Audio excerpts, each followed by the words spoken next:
네, 날씨가 갑자기 더워졌습니다. 그래도 나름 봄이 조금 있었어요. 그래서 조금 이 무더위가 좀 더디 온 건 아닌가. 또 그런 은혜가 있었던 것은 아닌가 그런 생각이 듭니다.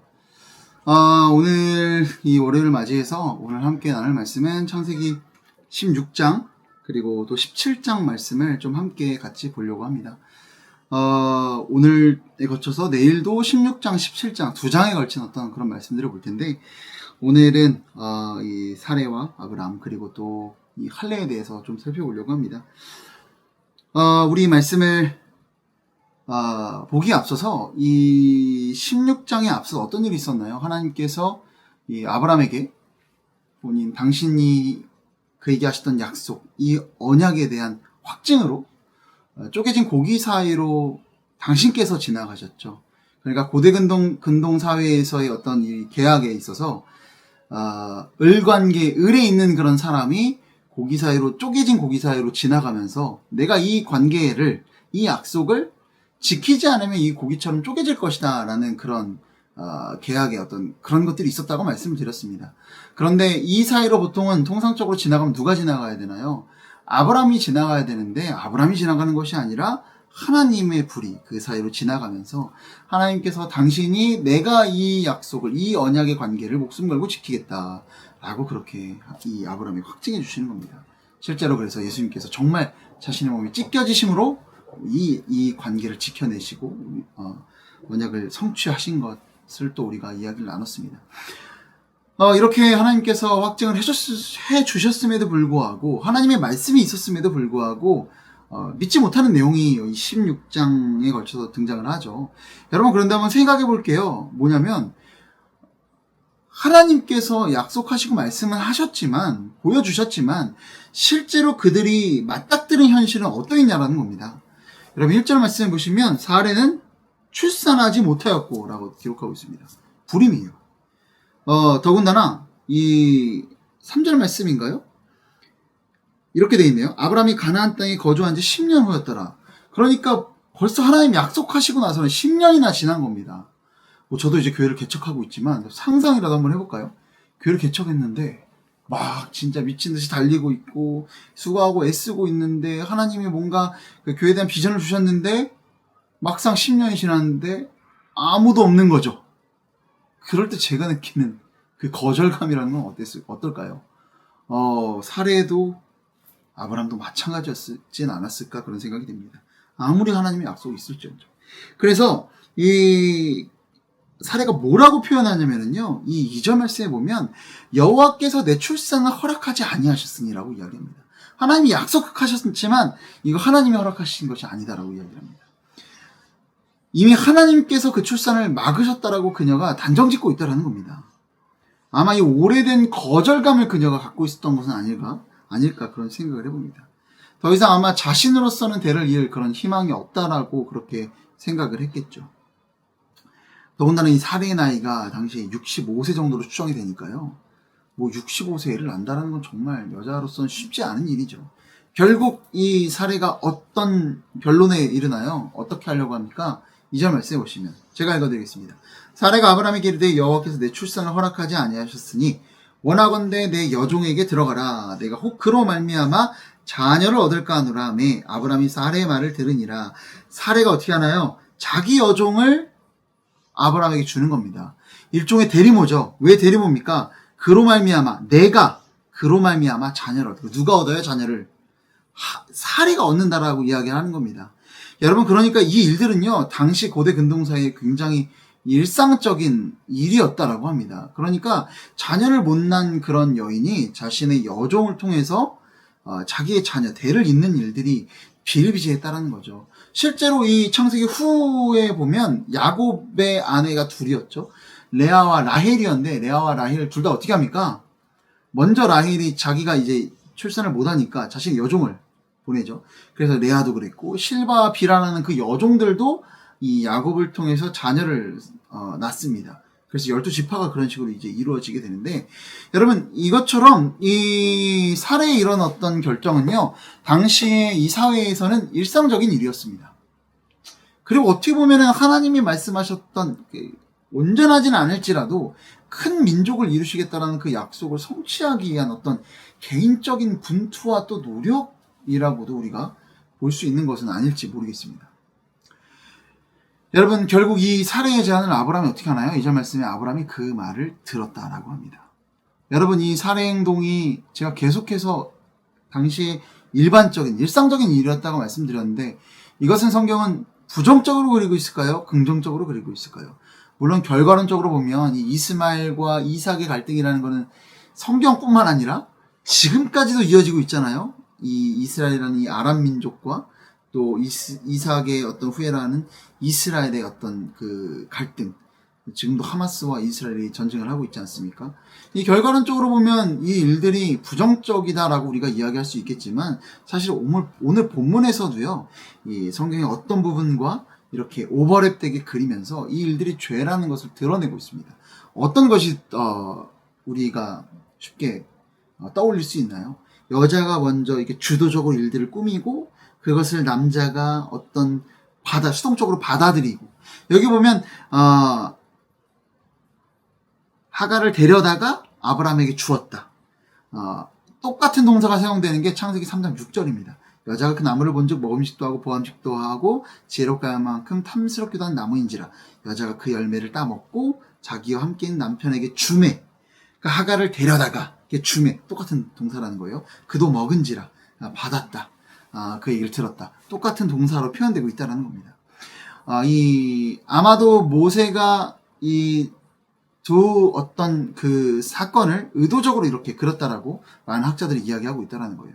그리고 뿐만 아니라 그 이후의 말씀들을 보셔도요, 이 사례가 먼저 의도적으로 이 일들을 꾸미지 않았습니까? 그런데 하갈이 임신함으로 사례를 멸시했다라고 기록되어 있죠.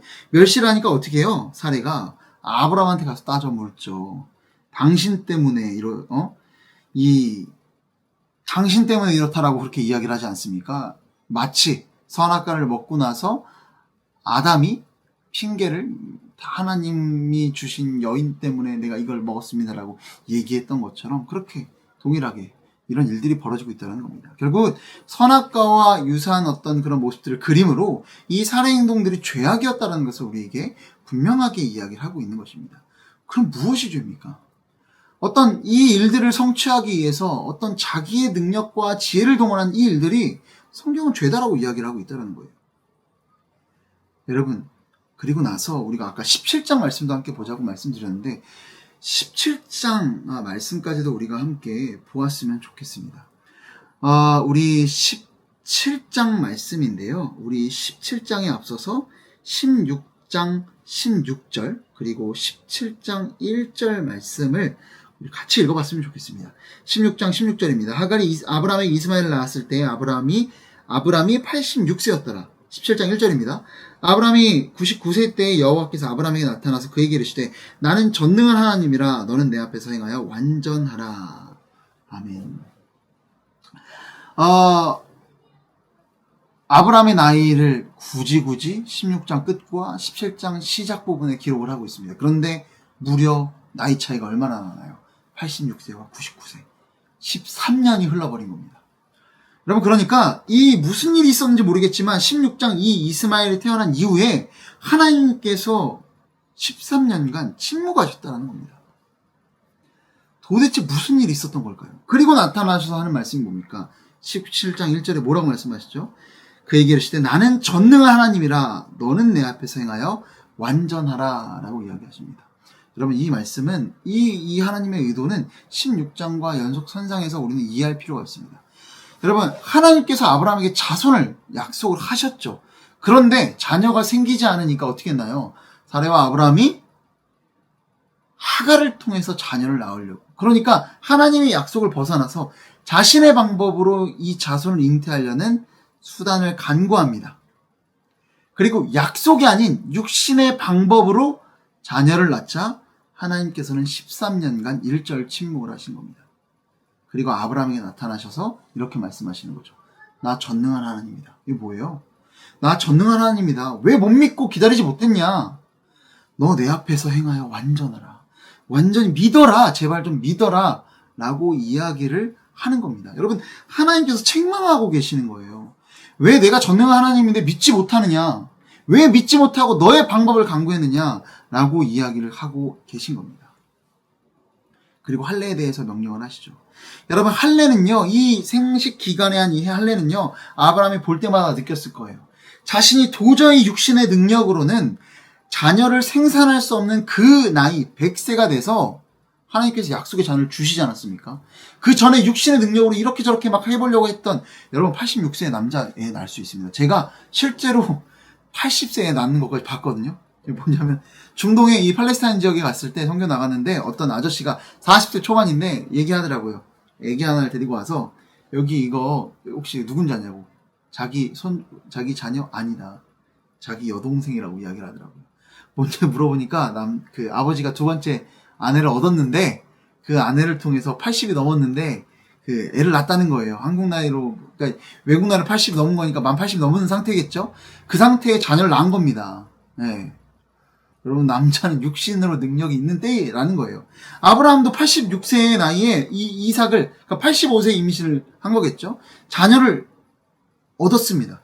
그런데 100세는 남자도 도저히 다시는 얻을 수 없는 그런 때다라는 거예요. 여러분, 이 할례는요, 할례를 통해서 이 생식 기간을 볼 때마다 뭘 생각했을까요? 야, 내가 육신의 능력이 아니라 하나님의 은혜와 약속으로 살아야 되는구나. 그걸 믿는 믿음으로 살아야 되는구나 라는 것을 날마다 보며 깨달았을 겁니다. 여러분, 그리스도인들, 이 할례를 통해서요, 우리는 그리스도인들의 삶의 기초와 기준이 무엇인지를 볼 수 있습니다.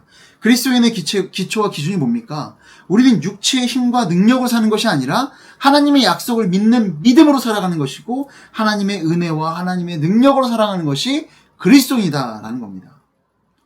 여러분, 진짜 지혜가 뭘까요? 오늘 말씀의 사례는요, 여러 가지 방법들을 동원했습니다. 어쩌면 일상적으로 통용되는 방법이었음에도 불구하고 성경은 그거를 부정적으로 이야기합니다. 죄라고 이야기합니다. 왜요? 하나님의 약속이 있는데 하나님의 약속이 아닌, 하나님의 은혜가 아닌, 그 믿음이 아닌 자신의 능력과 방법을 통해서 이 일들을 해결해 나아가려고 했기 때문입니다. 여러분, 우리가 무엇을 믿고 신뢰하고 있는지 한번 생각해 보았으면 좋겠습니다. 혹시 무엇을 믿고 계신가요? 겉으로는, 또 말로는 하나님을 믿습니다라고 이야기는 하지만 진짜 실제로는 나의 물질, 나의 인맥, 나의 능력, 나의 지혜, 나의 경험을 믿는 것은 아닌지 우리 스스로 한번 되물어볼 필요가 있는 것 같습니다. 하나님의 말씀이 있을 때 우리는 말씀을 믿는지 아니면 내 지혜와 능력을 믿는 건 아닌지. 여러분, 무엇이 진짜 지혜입니까? 성경은 분명히 이야기합니다. 여호와를 경외하는 것이 지혜의 근본이다라고 이야기를 하고 있습니다. 여러분, 그렇습니다. 하나님이 하실 것을 믿는 것이 진정 그리스도인답게 살아가는 삶인 줄로 믿으시기 바랍니다. 여러분, 그러려면은요, 우리가 보통은요, 진짜 도저히 아무것도 내 능력과 지혜로, 당시에 어떤 일상적으로 통용되는 방법으로 사례는 극복하려고 했습니다. 여러분, 그런데 도저히 극복할 수 없는 상황에 우리가 그래도 믿는 자로서 하나님을 찾는데요. 정말 과연 내 능력과 내 지혜와 내 어떤 것으로 해결할 수 있는 그런 상황에도 하나님의 능력을 간구하는지 우리 스스로 한번 생각해 봤으면 좋겠습니다. 여러분, 별거 아닌 일들, 그 문제 앞에서도 하나님을 구했으면 좋겠습니다. 어떨 때 그럴 때 있어요. 별거 아닌 것 같은데 넘어질 때 하나님을 찾았었어야 되는데 다시 돌이켜서 하나님을 찾을 때가 있지 않습니까? 여러분, 정말 그런 것 같아요. 우리가 도리어 이 별거 아닌 매일매일의 상황 가운데 주어지는 그런 일들 때마다, 일 앞에서마다 우리가 주님을 간구했으면 좋겠습니다. 하나님의 도우심을 찾았으면 좋겠습니다. 여러분, 그것이 그리스도입니다.